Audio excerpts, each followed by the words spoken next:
السلام عليكم ورحمة الله تعالى وبركاته. اليوم في شرح تسريع التصفح يعني والنت، صفحة فيسبوك والمواقع يعني اجتماعية والنت بصفة عامة. يعني بدون إطالة نروح للشرح. يعني كخطوة أولى أيها الأخوان وكنصيحة، يجب التأكد من تحديد المتصفح الذي نستعمله، مثلا كجوجل كروم. نذهب إلى ونتأكد من أن المتصفح متعدد، يعني إصدار جديد، آخر إصدار. هذه كخطوة أولى، يعني هذا خطوة أولى حتى نتأكد من تحديث متصفحنا. الخطوة الثانية الذي يغفل عنها، ممكن يغفل عنها الكثير، هي في قيم الدي ان سي. قيم الدي ان سي نجدها في هذه الخانة، وأشير عليها أنا برويتي. هذه هي قيم الدي ان سي الذي يستعملها. مثلا هذه القيمة وجدتها يعني بفضلها وجدت يعني التصفح وجدته أسرع يعني مما كان. هذه كخطوة ثانية. الخطوة الثالثة يا أخوان، هناك برنامج صغير جدا لا يتطلب يعني التثبيت على الجهاز. هذا هو البرنامج، سوف تجدون رابط تحميل يعني مباشر إن شاء الله تحت الوصف الفيديو. هذا البرنامج الصغير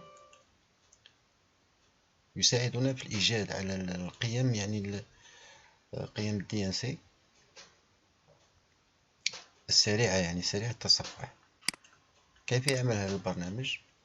أولا هنا نختار شبكة، الكابل أو شبكة الويفي. أنا متصل بالويفي، أقول له الويفي. هنايا نختار المتصفح الذي نستعمله. هنا يعني تقريبا كل المتصفحات موجودة هنا. نختار المتصفح وهو سوف يركز يعني على اسم المتصفح. هنا نقول له يعني دي ان سي رابيد، دي ان سي خفيف. هنا سوف هو يختار. نقوم يعني بتجريب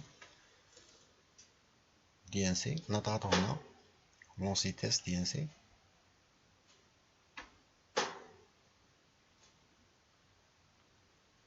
وهو سوف يقوم يعني بالبحث ويخبرنا عن الدي ان سي المناسب لنا، يعني الذي سوف يساعدنا في تسريع التصفح.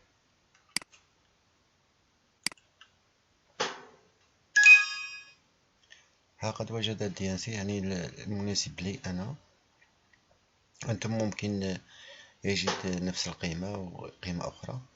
هنا عندما يجد القيمة دي ان سي، ما عليك إلا ضغط هنا أبليكي، تأتيك إشارة بأنك قد تم تغييره. وإذا ذهبنا إلى المتصفح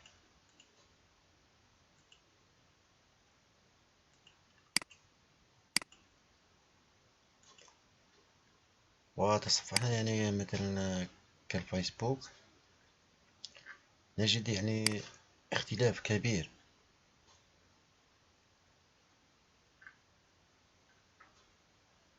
في التصفح.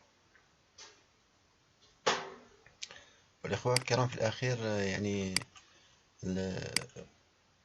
النت وقوتها وسرعتها تلعب دور كبير يعني في هذه الأمور.